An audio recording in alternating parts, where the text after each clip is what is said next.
मुश्किल में है कौन, तो बिरसिन पटेल, और एक्शन में है मुख्यमंत्री नीतीश कुमार। तो क्या है वह कौन सी बात है जिससे ऐसा कहा जा रहा है कि मुश्किल में पड़ गए हैं अब बिरसिन पटेल? लेकिन जो उनकी उम्र है, इस उम्र में ऐसे आरोप लग रहे हैं और कोर्ट से वारंट इशू हो रहे हैं, तो कहीं न कहीं उनके ऊपर तो सवाल खड़ा हो ही रहा है। तरह तरह का आरोप लगा, लेकिन नीतीश कुमार जिस तरह से सक्रिय हो गए हैं, एकदम से चुनावी मूड में आ गया है ना। सर, ये जो दोस्ती बढ़ी है चिराग पासवान और नीतीश कुमार के बीच में, तो कहीं गच्चा तो नहीं देंगे ये लोग बीजेपी को? आज नया भतीजा बन गया है नीतीश कुमार के, चिराग पासवान। पनोरमा ग्रुप, जो सोचता है वो करता है। नमस्कार, आप देख रहे हैं न्यूज हाट, मैं हूं चंदन झा। मुश्किल में है कौन, तो बिरसिन पटेल, और एक्शन में है मुख्यमंत्री नीतीश कुमार। आज इन्हीं दो खबरों को समझिए, और इस पर हमारे साथ बात करने के लिए हैं वरिष्ठ पत्रकार अजय मिश्र। सर, आपका इस कार्यक्रम में स्वागत है। धन्यवाद चंदन जी। सर, सबसे पहले बिरसिन पटेल की बात, क्योंकि वह मुश्किल में है, तो क्या है वह कौन सी बात है जिससे ऐसा कहा जा रहा है कि मुश्किल में पड़ गए हैं अब बिरसिन पटेल? देखिए, बिरसिन पटेल पर एक गंभीर आरोप लगा था। उन पर आरोप लगाई थी एक युवती ने कि 23 का यह मामला है, नवंबर 23 के आसपास, कि हमको जो है नौकरी देने के झांसे पर पटना ले गए और 2 साल तक हमारे साथ जो है यौन शोषण किया गया। अब कितनी सच्चाई है, नहीं है ना। उसमें बहुत सारे आरोप लगाए थे कि मेरा वीडियो बनाया गया, ब्लैकमेलिंग किया गया, ये सारे आरोप लगे थे। और वह कुडनी थाना में गई थी FIR करने, मुजफ्फरपुर की रहने वाली थी पीड़िता, लेकिन कुडनी थाना ने केस दर्ज नहीं किया, तो वह चली गई POCSO court Muzaffarpur POCSO court में मामला दर्ज हो गया। आज वही कोर्ट से जो है बिरसिन पटेल के खिलाफ जो है वारंट इशू हो गया। उनको कोर्ट में हाजिर होने के लिए कहा गया है। कुछ दिन पहले भी उनको कोर्ट में हाजिर होने के लिए कहा गया था, लेकिन वो हाजिर नहीं, इसके लिए उनके खिलाफ अब वारंट जारी हो गया। तो मुसीबत में वो फंस गए। अब सवाल है कि महिला का आरोप कितना सही है, यह तो कोर्ट बताएगा। सुनवाई होगी, कोर्ट में हाजिर होंगे, कार्रवाई होगी, न्याय होगा, तब पता चलेगा कि महिला का आरोप सही है या गलत है। बिरसिन पटेल को फंसाया गया। बेचारे बुजुर्ग हैं, राजनेता हैं, मंत्री रहे हैं, राजद में भी रहे, जदयू में भी रहे, सब जगह रहे हैं, और उनकी प्रतिष्ठा है पार्टी में। लेकिन जो उनकी उम्र है, इस उम्र में ऐसे आरोप लग रहे हैं और कोर्ट से वारंट इशू हो रहे हैं, तो कहीं न कहीं उनके ऊपर तो सवाल खड़ा हो ही रहा है, और साथ ही साथ राजनेताओं पर भी उंगली उठने का एक कारण बन रहा है कि भाई अगर ऐसा होता है तो एक बिहार के राजनेताओं पर लोग कहीं न कहीं शक की निगाह देखेंगे। तो बहुत बड़ा मामला है बिरसिन पटेल को। अब बिरसिन पटेल हाजिर होते हैं, नहीं होते हैं, अपनी क्या सफाई देते हैं, लेकिन कहीं न कहीं से उनकी छवि वारंट जारी होने के बाद धूमिल हुई। अच्छा सर, एक्शन में है नीतीश कुमार, क्या है ये एक्शन नीतीश कुमार का? मौजूद सवाल है। नीतीश कुमार लोकसभा नतीजा आने के बाद जो है ना, उत्साह में है ना, नए उमंग से लवरेज। हालांकि उन पर जो है तरह तरह के आरोप लगता था कि अब नीतीश कुमार फेल हो गए, अब इनकी पार्टी नहीं रहेगी। लोकसभा चुनाव के वक्त तक अब वह जो है सक्रिय राजनीति में नहीं रह पाएंगे, इन पर भूलने का भी आरोप लगा। कल जो है माँ भारती ने भी लगा दिया कि वो तो भूलते हैं, उनको वो भूलने की बीमारी है। तरह तरह का आरोप लगा, लेकिन नीतीश कुमार जिस तरह से सक्रिय हो गए हैं, एकदम से चुनावी मूड में आ गए हैं। विधानसभा चुनाव लग रहा है कि इस बार वो अपने बूते चुनाव, विधानसभा चुनाव फतह करेंगे। एक तरफ तेजस्वी यादव लगे हुए हैं और ऐलान भी कर रहे हैं कि 2025 में हम सरकार बनाएंगे। 2020 में चूक गए, लेकिन 2025 में जरूर बनाएंगे। और दूसरी तरफ नीतीश कुमार एकदम सक्रिय हो गए। जब से धराम धराम पुल गिरने लगा, उसके बाद से तमाम कार्यों की समीक्षा कर रहे हैं। अधिकारियों को भी बुलाए, तमाम पुलों की जांच होनी चाहिए, कमेटी भी बना दिए, कई इंजीनियर ये सब सस्पेंड भी हुए। तो नीतीश कुमार एक्शन में। कल उन्होंने बाढ़ पीड़ित क्षेत्रों का हवाई सर्वेक्षण भी किया, जायजा लिया कहाँ क्या है, अधिकारियों को निर्देश भी दिया राहत कार्य तुरंत पहुंचाने का। आज बख्तियारपुर चले गए, वहाँ भी कई योजनाओं को देखेंगे। एक ओवर ब्रिज बन रहा, उसको भी देखेंगे। गंगा सिंचाई जो पर है, जल वाला जो योजना है, उसको भी देखेंगे। बहुत सारी योजना है और सबको समय से पहले पूरा करने का निर्देश दे रहे हैं। इसका मतलब है कि नीतीश कुमार चाहते हैं कि विधानसभा चुनाव जो होना है 2025 में, उससे पहले जितनी योजनाएं उन्होंने प्रारंभ की, जितने योजनाओं पर काम शुरू हुआ, वह पूरा हो जाए, ताकि तेजस्वी यादव है ना विधानसभा चुनाव के वक्त खिंचाई नहीं करें।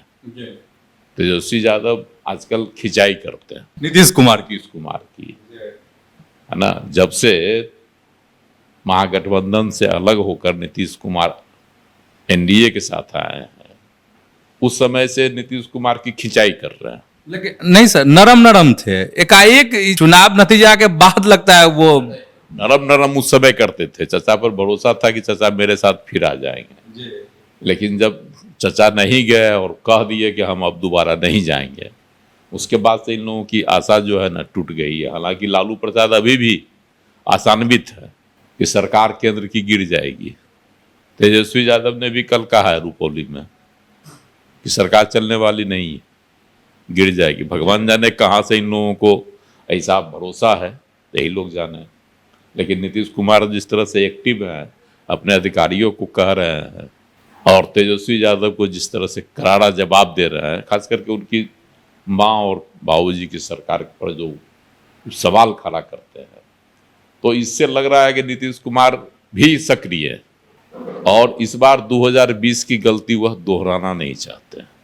2020 की गलती थी सीट बंटवारा में जो है ना दबंगता, और उसी दबंगता की वजह से चिराग पासवान छिटक गए, अकेले लड़ गए, 132-36 सीट पर लड़ गए थे, जिसका नतीजा हुआ कि नीतीश कुमार तो 3 नंबर पर चले ही गए।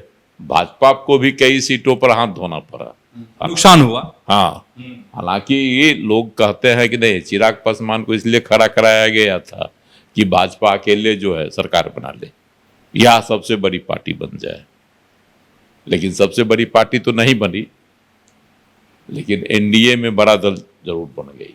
अब उससे चिराग पासवान को कोई फायदा नहीं हुआ। उनका तो एगो जीता, ठीक है, 7-9 सीट पर जो है उनकी पार्टी दूसरे नंबर पर रही, लेकिन एक सीट जीती मटियानी की, बाद में वो अभी जदयू में चले गए। तो कहीं नहीं रहे चिराग पासवान। तो चिराग पासवान भी वो गलती नहीं दोहराना चाह रहे हैं और नीतीश कुमार भी नहीं दोहराना चाहेंगे। जिस तरह से चचा भतीजा का आज नया भतीजा बन गया है नीतीश कुमार के चिराग पासवान। पहले तेजस्वी यादव थे, सरकार बनने से पहले बार बार नीतीश कुमार क्या कहते थे, इन्हीं की अगुवाई में आगे बनेंगे। अब इनके ही जो है ना नेतृत्व में चुनाव लड़ा जाएगा विधानसभा का। अब वो सब भूल गए, सही में भूलने की बीमारी है, भूल गए, नहीं बोलते हैं, नहीं दोहराते, तो स्वाभाविक है कि तेजस्वी यादव को तिलमिली लगेगा और लग भी रहा है। इधर चिराग पासवान से नजदीकी बढ़ गई, दोस्ती बढ़ गई, है ना। ये जो दोस्ती बढ़ी है चिराग पासवान और नीतीश कुमार के बीच में, तो कहीं गच्चा तो नहीं देंगे ये लोग बीजेपी को, क्योंकि चर्चा हो रही है।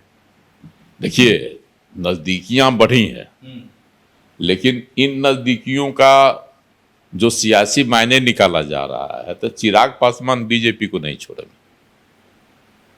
चिराग पासवान जानते हैं कि अगर हम बीजेपी को छोड़ते हैं तो हम कहीं के नहीं रहेंगे। ठीक है, तात्कालिक फायदा हो सकता है, 5 गो सांसद है उनके साथ, है ना, और नीतीश कुमार के भी 12 गो हैं, 17 गो अलग हो जाएंगे। तो आपको क्या लगता है कि नीतीश कुमार इस तरह का जोखिम अगर उठाते हैं तो केंद्र में उनको कांग्रेस क्या अहमियत देगी क्या? आई 17 को के अलग होने से भी सरकार नहीं बनेगी। चलिए की सरकार 17 को अलग हो जाएगा तो केंद्र में सरकार बन जाएगी। और चिराग पासवान कदापि नरेंद्र मोदी को नहीं छोड़ेंगे। हालांकि सियासत है, कुछ भी हो सकता है, लेकिन अभी तक की जो सियासत है और चिराग पासवान राजनीतिक थपेर खाने के बाद भी नरेंद्र मोदी के साथ चिपके रहे। नरेंद्र मोदी को उन्होंने व्यक्तिगत तौर पर कभी कुछ नहीं बोला और कभी नहीं उनका साथ छोड़ा। तो इसलिए इस कयासबाजी में हमको दम नहीं लगता है। और नीतीश कुमार भी यह गलती फिलहाल नहीं दोहराएंगे। 2025 के विधानसभा चुनाव में वह चाहेंगे कि हमको मतलब हम बड़ा दल हों और हमारी अगुवाई में सरकार बने और मजबूत सरकार बने बिहार में। 2010 का इतिहास दोहराने की कोशिश में नीतीश कुमार, अंदरूनी यही है, तैयारी चल रही है उनकी। 2010 में सबसे बड़ा दल थे और 22 सीट पर आरजेडी सिमट गई थी। नीतीश कुमार की कोशिश यह भी है कि किसी तरह से लालू जी को सबक सिखाया जाए। जब जब उनके साथ ही सटते हैं तो इनके ही दल को तोड़ने की कोशिश करते हैं। 2017 में भी यही आरोप लगा था और 2024 में भी यही आरोप लगा। 23 से ही आरोप लगना शुरू हो गया था मैं साल के अंत से, और 24 में तो अलगे हो गया। जनवरी में तो फिर सरकारें बन गई एनडीए। तो इसलिए नीतीश कुमार जो है ना, ये ऐसी गलती नहीं लेंगे, करेंगे। अब नीतीश कुमार के एक्शन की बात तो आप देख ही लीजिए कि जिस तरह से पुल गिरने लगा और तेजस्वी जिस तरह से तंज कसने लगे, बयानबाजी आने लगी, है ना, आरोप प्रत्यारोप का दौर शुरू हो गया। सरकार भी सख्ते में आ गई। एक पुल गिरता नहीं था कि दूसरा कहता था चलो हम आ रहे हैं, वो अभी ध्वस्त हो जाता था। और तेजस्वी ने तो यहाँ तक कह दिया था कि अब बिहार में पुल जो है सो आत्महत्या कर रहा है। इससे सरकार की भारी बदनामी हो रही थी। अब इसलिए नीतीश कुमार एक्शन में आ गया कि चुनाव में इस तरह का कोई आरोप नहीं, और मुद्दा नहीं बन जाए जो तेजस्वी यादव ताक में बैठे रहते हैं। और रोजगार के मामले पर बोलते बंद कर दिए। हालांकि कल उन्होंने फिर बोला खटाखट हम देते थे नौकरी हमारे से, क्या कहता है, जब हम सरकार में थे तब। अब जो है सो लटका हुआ है, जबकि नीतीश कुमार वैकेंसी भी निकाले हैं। तो उस मामले में कोशिश है सरकार की कि हम एक आंकड़ा छू लें जो सम्मानजनक हो। 10 लाख की बात की जा रही है। उप मुख्यमंत्री सम्राट चौधरी भी कहते हैं कि 10 लाख हम देंगे, मुख्यमंत्री भी कहते हैं। तो वैकेंसियां निकल भी रही है। उस मामले में तो तेजस्वी यादव की बोलती बंद हो गई। लेकिन जिस तरह से पुल गिरा, स्कूल का भवन मुंगेर में छतें गिरी है, तो ये इस तरह की जो घटना हो रही थी, फिर से सरकार की बदनामी हो गई। तेजस्वी यादव को मौका मिल गया। तेजस्वी यादव किसी न किसी तरीके से नीतीश कुमार की सरकार को निकम्मी साबित करके नीतीश कुमार की सक्रियता बढ़ने से हमको लगता है ऐसा उनको अवसर नहीं मिल पाएगा। जी, तो दोनों खबर आप समझ गए होंगे। बिरसिन पटेल क्यों मुश्किल में है और नीतीश कुमार क्यों एक्टिव है, एक्शन में क्यों है। तो ऐसे ही आप हमारे साथ जुड़े रहिए और देखते रहिए न्यूज हाट। धन्यवाद, नमस्कार।